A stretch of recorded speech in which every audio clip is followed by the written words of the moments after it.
जय माता दी। आपको हमारे चैनल शर्मा ऑफिशियल भक्ति में स्वागत है। ये तो सब जानते हैं कि सावन का पूरा महीना भगवान शिव को समर्पित है, किंतु उसके पीछे की कहानी क्या है, आइए जानते हैं। सावन महीने के बारे में सबसे प्रचलित पौराणिक कथा के मुताबिक भगवान शिव की पत्नी देवी सती के अपने पिता दक्ष के घर योग शक्ति से शरीर त्यागने से पूर्व उन्होंने शिव जी को हर जन्म में पति के रूप में पाने का प्रण लिया था। इसलिए उन्होंने अपने दूसरे जन्म में पार्वती के रूप में भगवान शिव जी की पूजा की और सावन के महीने में कठोर तप किया। इस पूजा से प्रसन्न होकर शिव जी ने उनसे विवाह कर लिया। तभी से ये महीना शिव जी के लिए प्रिय हो गया। ये कथा स्वयं शिव जी ने सनत कुमारों को सुनाई थी। जब उन्होंने सावन का महीना प्रिय होने के बारे में पूछा था। एक अन्य पौराणिक कथा के अनुसार कहा जाता है कि सावन के महीने में भगवान शिव जी ने समुद्र मंथन से निकला विष पीकर सृष्टि की रक्षा की थी। यही कारण है कि इस महीने को शिव जी का प्रिय महीना माना जाता है। कैसे हुई कांवड़ चढ़ाने की परंपरा की शुरुआत। पौराणिक कथा के अनुसार कांवड़ की परंपरा शुरू करने वाले भगवान परशुराम थे। कहा जाता है कि सावन के महीने में भगवान परशुराम सच्चे मन से भगवान शिव की पूजा आराधना किया करते थे।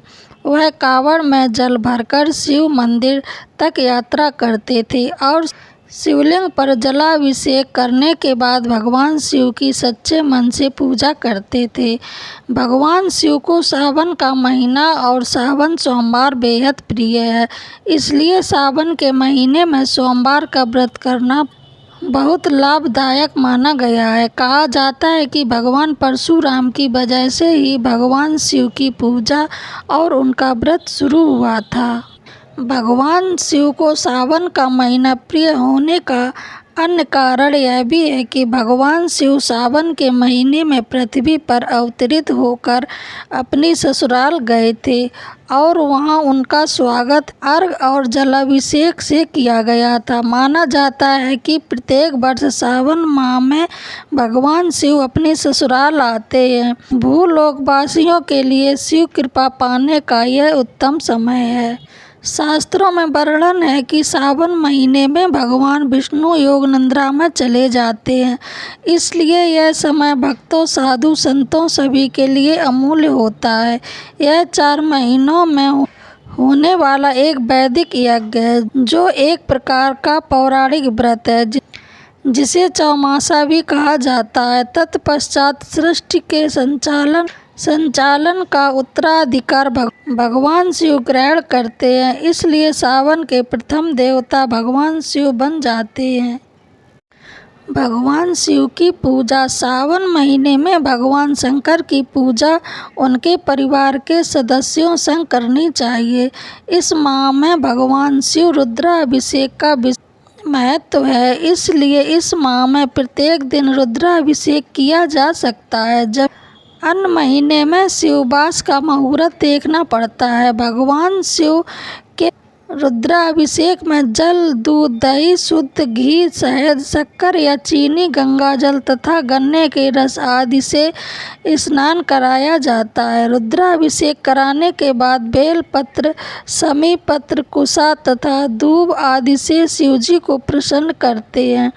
अंत में भांग, धतूरा तथा श्रीफल भोलेनाथ को भोग के रूप में चढ़ाया जाता है। शिवलिंग पर बेलपत्र तथा समी पत्र चढ़ाने का वर्णन पुराणों में भी किया गया है। बेलपत्र भोलेनाथ को प्रसन्न करने के लिए शिवलिंग पर चढ़ाया जाता है। आग का एक फल शिवलिंग पर चढ़ाने से सोने के दान के बराबर फल मिलता है। 1000 आग के फूलों की अपेक्षा एक कनेल का फूल 1000 कनेल के फूलों को चढ़ाने की अपेक्षा एक बेलपत्र के दान का पुण्य मिल जाता है। 1000 बेलपत्रों के बराबर गुमा फूल फलदायी होते हैं। 1000 गुमा के बराबर एक चिड़चिड़ा हजार चिड़चिड़ा के बराबर, एक कुश का फूल हजार कुश फूलों के बराबर, एक शमी का पत्ता हजार शमी के पत्तों के बराबर, एक नीलकमल हजार नीलकमल से ज़्यादा, एक धतूरा और हजार धतूरों से भी ज़्यादा एक शमी का फूल शुभ और पुण्य देने वाला होता है।